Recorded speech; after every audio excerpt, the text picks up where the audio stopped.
Under your chairs, you have a handy-dandy handout. So they asked me if I had any slides. I didn't have slides, but I got a handout. So there you go. This is actually so that while we're praying later, we have the opportunity to have adoration towards the end of this night. And so this is an opportunity for you to have something in your hands while you're praying with the handy-dandy handout, some quotes from the Catechism, a little guide for prayer, and an awesome quote from a famous Jesuit that I want to kind of start off with tonight. So this is a response that Father Pedro Arrupe, who was the Superior General of the Jesuits, gave to someone who said, well, I mean, prayer, like, couldn't there be something a little bit more practical? You know, give me something practical in my life, because prayer doesn't seem very practical. It seems like I'm wasting time, or I could be doing something. I could be out serving or teaching or educating. And Father Arrupe, the Superior General of a religious community, said this: nothing is more practical than finding God. That is, than falling in love in a quite absolute and final way. What you are in love with, what seizes your imagination, will affect everything. It will decide what will get you out of bed in the mornings, what you will do with your evenings, how you will spend your weekends, what you read, who you know, what breaks your heart, and what amazes you with joy and gratitude. Fall in love, stay in love, and it will decide everything. Fall in love, stay in love, and it will decide everything. I think sometimes we hear the word prayer, and it's like a buzzword, like, I got to get my prayer time in, or have my prayer time. It's great. But if prayer is not about love, it's worthless. Prayer is the space where we fall in love, where we stay in love, and where it can begin to decide everything for us. If prayer is just something we do to check it off the list to say we've done it, if prayer is more about my work and my operation, then we're not falling in love. I talk to a lot of people about prayer, and I notice that I even do this myself. So often prayer is where I go so that I can get everything that I need to do what I need to do. And there's a lot that's wrong with that. So let's start with what the Catechism has to say about prayer. What is prayer? I taught high school theology for 7 years, so I got a lot of definitions. Prayer's talking to God. Yeah, that's part of it, sure. Prayer's talking to God. But if we're not also listening to God, then we're in trouble. And so when we go to the church fathers, St. John Damascene says that prayer is the raising of the mind and the heart to God. And that's probably my favorite definition of prayer as a whole because of this. How many of us have been working on homework and talking on the phone and also like texting someone else and also like checking our email and also playing a video game? We have a very, thank you for your honesty, right? We're multitaskers around here, and it's not very practical to only do one thing at a time, so we have to do 6 things at a time and not do any of those things well. It's very possible to be having a conversation with someone and also be paying attention to lots of other things. But if we define prayer as the raising of the mind and the heart to God, what we're saying is that all of us has to be engaged at the same time. That this is not simply a mental exercise, that this is not simply going to a proper place, and when people see us in the chapel, they think we're praying because we're in the chapel, so we must be praying. Like, full disclosure, I do a lot of things other than pray in the chapel, not the least of which is sleep, right? So sometimes that happens. But to pray is to raise the mind and the heart to God all at the same time, which means a lot of things can be a springboard for our prayer. Yesterday, we celebrated the feast of St. John Paul II, and my sisters really loved me well, and they made me a waffle, and that was a springboard for prayer for sure. But they also took me out to this nature reserve, and we went and we watched some birds, and we did this whole thing. And just being out in the wind, my heart and my mind was raised to God. And I was moved. The sister that I was with also likes to sing, and I have this problem where someone can say a phrase, and I start singing a song. It just happens. So, like, I'm out in the wind, and I start singing all these songs, and, like, the Psalms where it talks, like, you know, wind and rain, bless the Lord. Snow and chill, bless the Lord. So we just kind of kept going. We're, like, trying to outdo each other, out-psalm each other, you know. It was a good time. It's like a riff-off, only with the Psalms.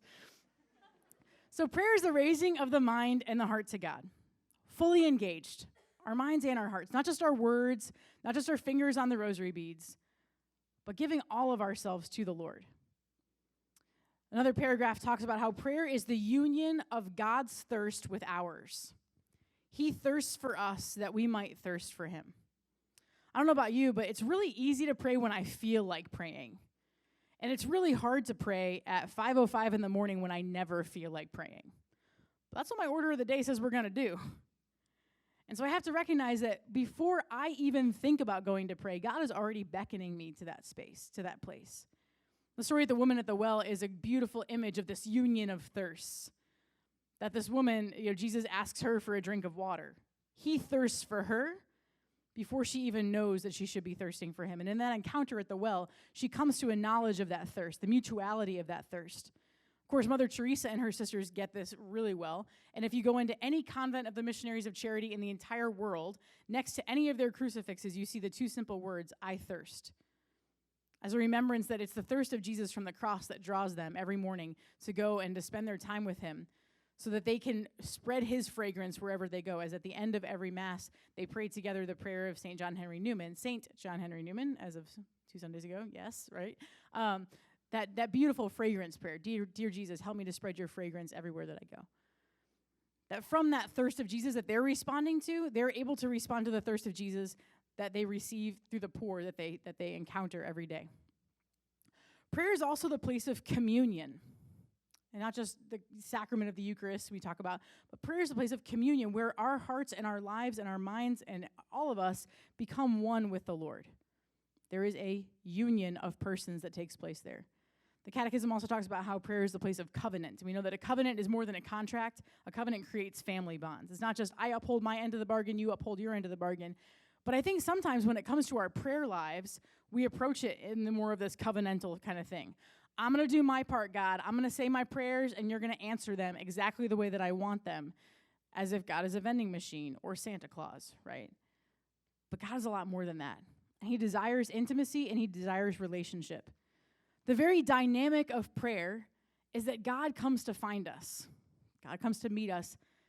God comes to rescue us. We just sang that beautiful song. God comes to, I've never heard that one before, and I'm pretty good about knowing the up-and-coming songs, so I'll have to bring that one back to the convent. But God comes to rescue us.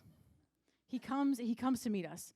So prayer is not a gamble, like, well, I'll pray and see what happens after that. Or a gimme, I'm going to pray so I get this.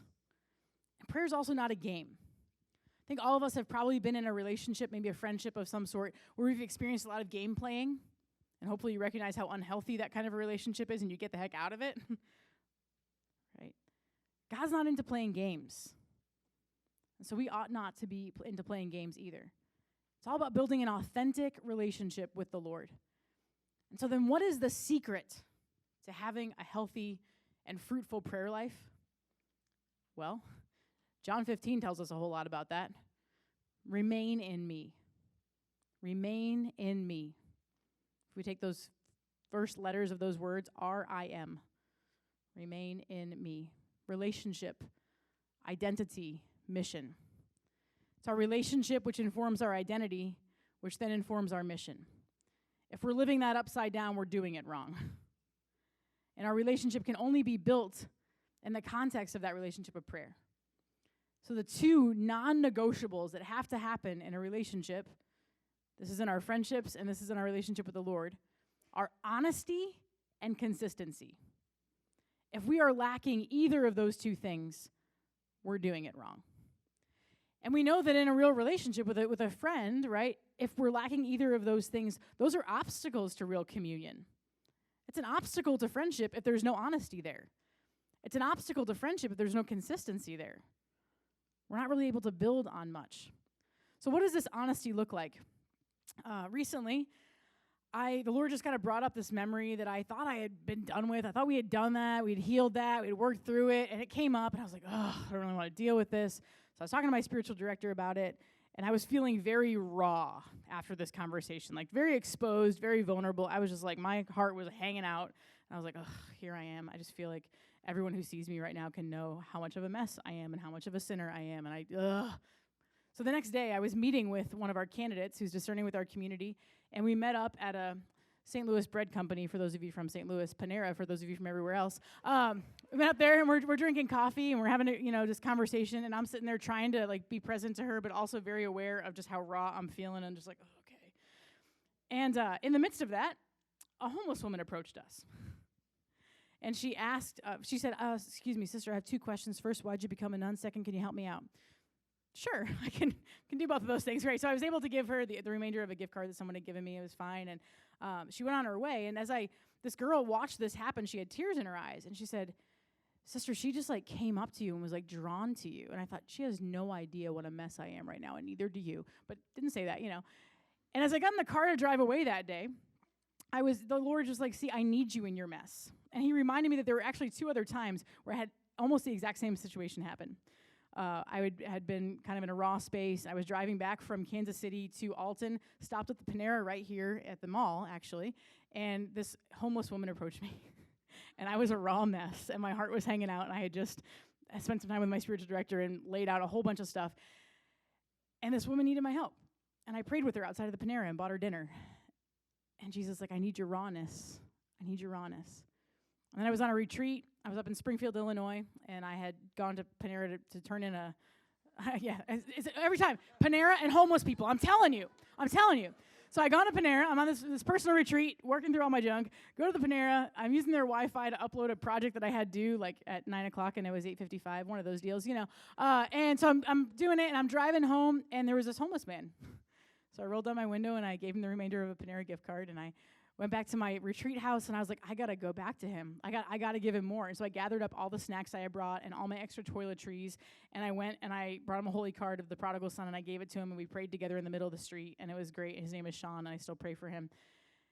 And so Jesus just reminded me that 3 times now, he's used me in my rawness. But what's another word for raw?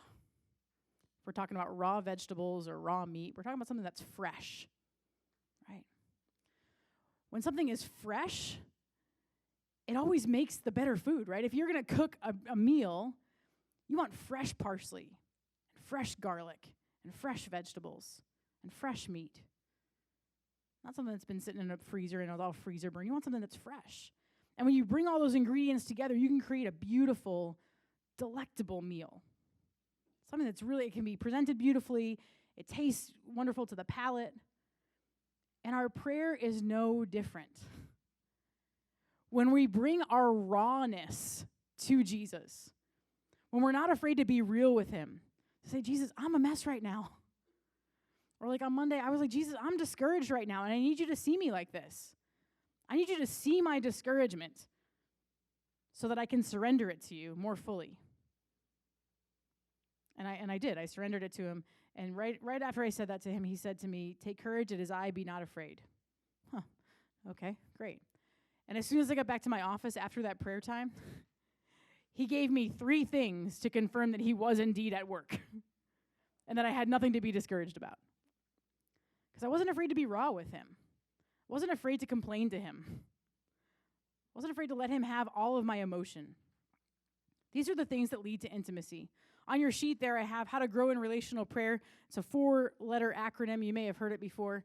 I like to call it praying like a pirate. Acknowledge, relate, receive, respond. I acknowledge, Jesus, I'm a mess right now. I relate that to him. I need you to see me like this. I need you to see the mess. Here it is. I'm not afraid of it. I need you to not be afraid of it either. And I trust that you're not afraid of it. Then I can receive something from him. Take courage, it is I, be not afraid. And then I can go on through my day with a response of joy, a response of surrender, a concrete action that takes me out of myself. Because if we're not relating our thoughts, feelings, and desires to God, and we're just navel-gazing and we're just thinking about them all the time, we're not praying. Intimacy, true intimacy is, I know your thoughts, feelings, and desires, and you know mine. That's where the exchange takes place, is in prayer. And sometimes it's really easy to be aware of our own thoughts, feelings, and desires and just keep it all inside or tell everybody else except for the Lord. It's a good little examination of conscience. When something really good happens to me or something really bad happens to me, what's my first instinct? Is it to pick up my phone and call someone or text someone? Or is it to relate it to Jesus right there in that moment? And I would challenge you to just be aware of that in yourself. What's your natural instinct? And to let the Lord move through you in that. So honesty. Secondly, consistency. Any relationship requires consistency. See someone once, say, "That's nice, hey, how's it going?" But if we're not seeing them on a regular basis, we're not able to go deeper in that friendship. The people that we have the deepest friendships with are the people that we spend time with, the people that we see on a daily basis, on a regular basis. So some of you might be struggling with that. Man, I prayed really well, like when I'm here at school, but then over the summer, I totally blew it, didn't really pray at all. Now, how do I get back into that? It's hard. But I hold up for you the example of the Venerable Pio Bruno Lenteri. He's the founder of the Oblates of the Virgin Mary, great religious community. They serve at the parish in the town where we're at, so I hear from them quite a bit. And his famous line, the title of his biography, the title of the documentary that was made about him a couple of years ago is Nunc Cepi, now I begin. Now I begin. They actually have that on the outside of the confessionals at their parish. Nunc Cepi, now I begin. That if you have been struggling in prayer, if you have been struggling with that consistency, start tomorrow. Be consistent tomorrow. Be consistent the next day. Be consistent the day after that. And gradually, as you choose to be consistent one day at a time, you will find a consistency growing over time, and you will find your thirst for prayer increasing over time. It's important that we recognize that prayer is not it's not a pragmatic thing. I'm not just practically praying so that I can get things done. I'm not just praying so that I can write this talk. I'm not just praying so that I can check it off the list. I'm not just praying so I can tell my parents that I've been going to Mass. I'm not just praying so that, I can get good stuff and I can do good on my tests and whatever. No. We don't use God. We're in relationship with God. Any relationship that involves use, we can say is not a relationship of love. He's not using us like puppets. He wants to pour himself out on us and in us. So we ought not to use him either. Our prayer is not just to go get filled up so that we can go empty ourselves out and go give. Our prayer is to propel us on a journey. My spiritual director encouraged me a couple years ago to blow up the tank, to stop operating out of this tank mentality that said, I got to go fill myself up so that I can go pour myself out. He said, stop being a motorboat and start being a sailboat. So I have a sailboat up there right now. Because to live a life of prayer, to live a life of intimacy with the Lord, is to go sailing. A sailboat is not dependent upon going to get filled up. A sailboat is simply dependent on being open. Receptivity and openness is 90% of the spiritual life. 90% is just showing up and being open and actually saying, I trust you. Do what you need to do. It's when we do this that we can truly fall in love, stay in love. As it says in Ephesians 3, be rooted and grounded in love. And to be filled with all the good things that the Lord wants to give us. That will decide everything. As we move towards adoration, I'd just like to just pray with you the song that's on the bottom right hand of your page. It's called Sails. And shortly after I was given this challenge to blow up the tank and to be a sailboat, not a motorboat, I heard this song for the first time.